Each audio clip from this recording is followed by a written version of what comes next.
डॉच word, side word, इसको दोनों ही बोलते हैं, साइड वर्ड भी बोलते हैं और डॉच वर्ड भी बोलते हैं। पढ़े सब हो जानते सब हो, है ना, लेकिन पता नहीं तुम लोगों को कि इसको डॉच वर्ड बोला जाता है। क्लियर है? डॉच वर्ड जो है 220 शब्दों का ऐसा समूह है जिसको अगर हम प्रिपेयर कर ले, तैयार कर ले, तो हम एक ठीक ठाक इंग्लिश बोल सकते हैं। क्लियर है?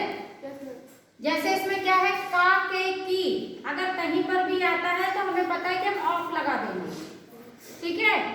कवर ऑफ मोबाइल, मोबाइल का कवर। ठीक है?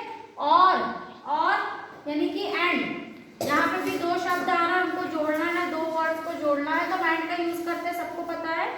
तो मोबाइल एंड कंप्यूटर, एक, किसी एक चीज को हम इंडिकेट करते हैं कि वो एक है, तो हम उसके लिए क्या ए का भी यूज कर सकते हैं, वन का भी यूज कर सकते हैं। जैसे a cup of coffee, one cup of coffee, मतलब एक कप कॉफी।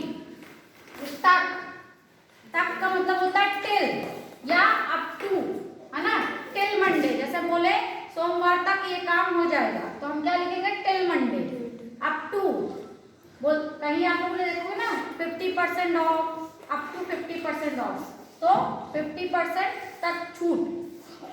में, इन, ठीक है, दिस इज इन पैकेट, यहाँ पैकेट में है, जहां भी आपने इन देखा उसका मतलब है में, जहां में आपका आ रहा है उसमें हमें इन लगाना है। किसी भी चीज को कहना है ना इसके अंदर है, इसमें है, तो हम उसमें इन का यूज करेंगे। ठीक है?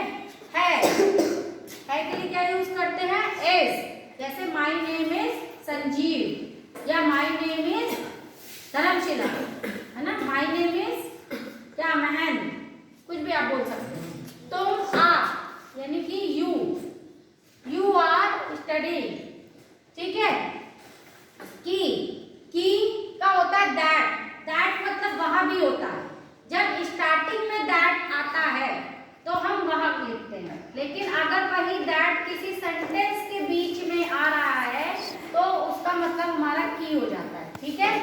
I want to say that, मैं कहना चाहता हूं कि, जो भी आगे सेंटेंस है, तो ये सेंटेंस के बीच में आ रहा है दैट, तो इसका मतलब आपका की होगा।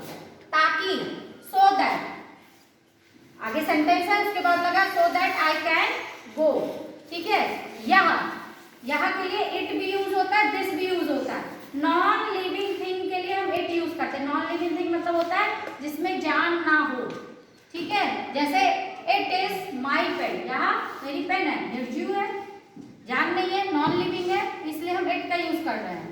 दिस इज रोहन, यहाँ रोहन है, लिविंग थिंग के लिए हम दिस का यूज करते हैं। सेम चीज यहाँ पे भी वही आती है, वहां के लिए ही और दैट दोनों का यूज होता है, तो ही इज रोहन। ठीक है?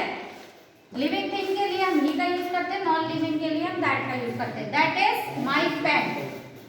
था, थे, थी, थे के लिए क्या यूज होगा, was, were. He was going, वहां जा रहा था। ठीक है? दे वर गोइंग, वे जा रहे थे। लिए, for, this is for you, this is for me. ठीक है? लिए के लिए हम फॉर का यूज करते हैं।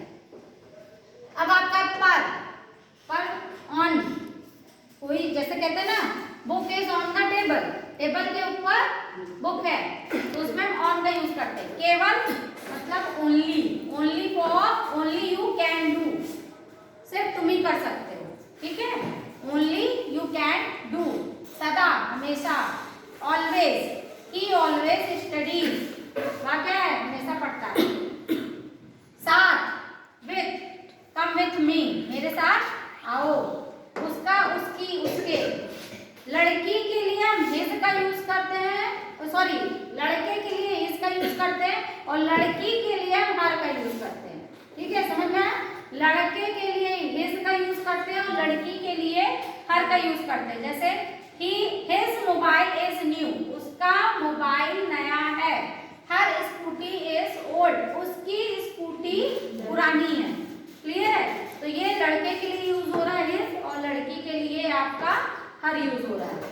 बाद, after, after lunch I will go. ठीक है? ऐसे बहुत सारे सेंटेंस हैं जिसमें आपको अगर पता हो, जैसे आपका फ्रॉम हो गया, है ना, बिफोर हो गया, पहले के लिए हम और आपका इन फ्रंट ऑफ हो गया, बिहाइंड हो गया, ये सब आपके डॉल्स वर्ड में आते हैं। मैंने कुछ आपको लिखवा दिया है, ऐसे 220 शब्दों का समूह है। क्लियर है?